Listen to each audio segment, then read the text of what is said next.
So happy with controlling the competition, then we talk cultivation. If you can cultivate, now Will said you used to deep rip and you don't do it anymore. Is that because of your sandy soil?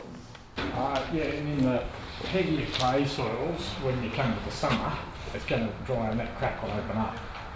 And if you plant in the rip, which we started doing, where we're losing trees, and we started trying to plant next to the rip.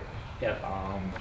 I guess if you had a shallow clay soil, I would suggest you do rip, because you're going to break that clay pan and let the roots get there. I'm generalising a little bit, I guess, but we're finding that ripping and often mounding, so in areas where it can lie wet in winter, to actually use a ripper and a mound plough really works well. For areas where it's hard to use a machine to rip, but the soil erosion risk is fairly low still, we'd use an excavator with a trenching bucket and just spot cultivate, or do the two rip lines close together so that you're planting between the rip lines, but you're shattering a wide strip of soil. The important thing about all that sort of cultivation is, again, planning well ahead and doing it when it's relatively dry. To rip when the soil is wet is a definite no-no.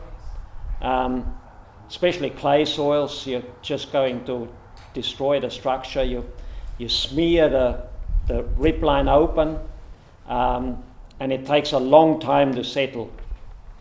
But it is soil dependent on whether you rip or not. A good sandy soil is probably not worth doing at all. The advantages of cultivation with a ripper is that you end up with a huge volume of soil that is easily explored by the new root system of the seedlings that you're planting, so they're going to grow much faster if it's well cultivated. It also allows the moisture to get into the soil. So if you imagine a ripper going sort of at least 60 to 80 centimeters deep, so you're talking a decent sized machine doing that with. And if it shatters, if you have two rip lines next to each other, or you have a ripper with a wing on the bottom, which shatters the soil about that wide, when it's dry, the tree has just got all this volume of high moisture, good oxygenation, so the soil is aerated, and all plants need oxygen on their roots. And just the physical effort of exploring this amount of soil volume is just so easy for the tree. To point you to these forestry plantations, there are two reasons why they grow so fast. One is the genetics of the plants, obviously, but the other 50% is the way foresters do the ground preparation. To get rid of the competition and to do good cultivation is the other 50% of the reason why these plantations grow so well. What if you didn't have, say, access to a ripper, but you had like a tiller? Would that create the same sort of effect, or is that a no-no? I think a rotary tiller is a totally different tool. Yeah, it's really good for breaking up the clod. Yeah. And you might use a rotary tiller. I mentioned somewhere in here, old pasture. If you do your weed control on say you do strip spraying or on an old pasture, it takes a long time for that root mass to really release and the soil to crumble up when you're ripping it then. If the pasture is really well established and there's a massive root mat that's still not totally released, it really pays to put a rotary tool or a set of discs over the top to break that sod up, so that when you come to ripping and mounding or just ripping, you end up with a good tilth. I think that word tilth is not used enough these days. If you're growing carrots, you want a really good tilth in your veggie garden to be able to get the seed in so that it gets good contact with the soil. The same really goes for tree planting. You want a good tilth, so when you put your seedling in, it can make good contact with the soil. There's no big clumps, no big air pockets, no lumps that don't break up. So a tiller is good for doing the top layer, but it doesn't do what a ripper does by breaking deep and creating a huge volume of well aerated material underneath. The important thing is that it's done early enough so it's got time to settle. If you don't, so again, back to the front page, planning and timing your operations. If you leave it too late and then you rush in with a ripper on heavy soil 2 months before planting, it's just not enough. Even if the soil's dry enough, it hasn't got time to break down and settle back down. And you're going to have all these huge air pockets underneath. And the seedlings are going to dry out in summer rather than have a good soil underneath that is full of moisture that the roots can explore. I've got a couple of questions. One is, how deep should your rip lines be? 2 foot deep is probably a minimum, yeah.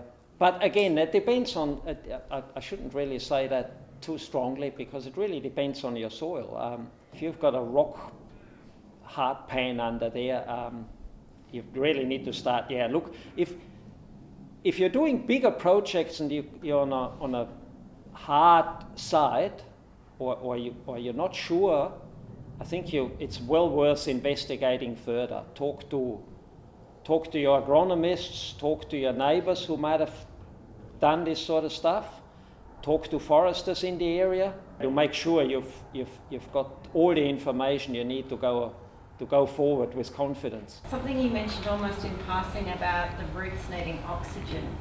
As a gardener, leaving plants with their roots out in the air is a bad thing. Yeah. And because they dry out. If you leave them sitting out in the open, they dry out. But the oxygen really is a ion exchange. So without getting into the actual chemistry of how plants operate, the simplest way to think about oxygen is that in your veggie garden, if your soil is waterlogged, things don't grow. Yeah. Or if your soil is compacted, things don't grow. Mangroves are classic plants that actually put roots up to above water level, so above the high tide or the low tide level, to breathe, because their roots are totally inundated. So all plants need oxygen on their roots to breathe. That's putting it very simple, but that's how it works. Yeah.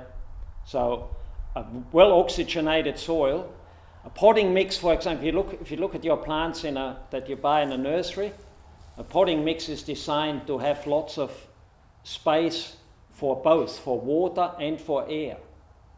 If you put ordinary garden soil in your pot and you try and grow seedlings in it, they don't perform anywhere near as well as they do in a good potting mix. And that's to do with the amount of air. A heavy garden soil can hold all the water that your potting mix can hold, but it can't hold all the air.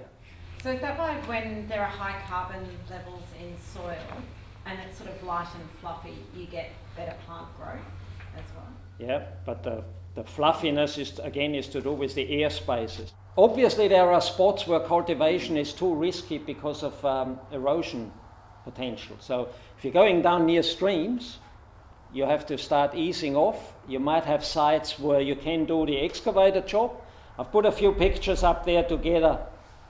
We're finding that you get really, really good results with a small 3 to 5 ton excavator with a trenching bucket.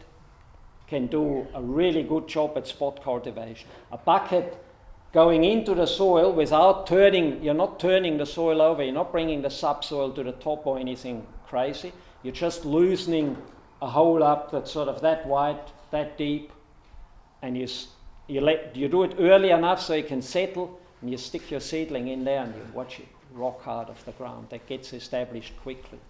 And it gets away from that competition. Would an auger have a similar, or is that disturbing too deep a soil? Yeah, I'm a bit anti-auger because I've seen real bad results from augers.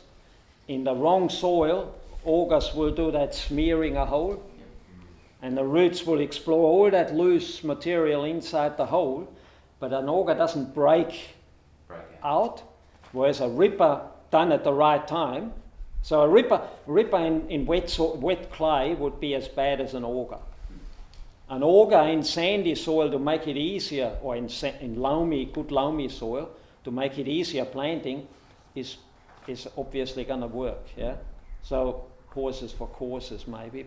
Generally speaking, I'm not a great friend of augers because I've seen too many trees that grow they grow fast in this auger hole, and then I can actually tell by looking at a tree from a distance after having seen a few, they get really strong fat trunks and small crowns, and then they blow over in the wind because the root system is restricted, and they didn't really put enough stabilizing roots out into the surrounding soil.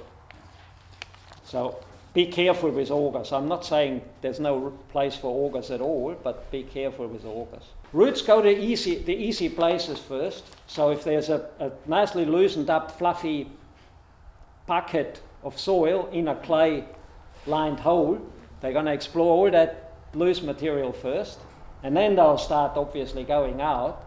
But if you did an auger, just say I did 3 or 4 trees with an auger, I'd take a crowbar and break the sides of the hole out to break into the side a bit.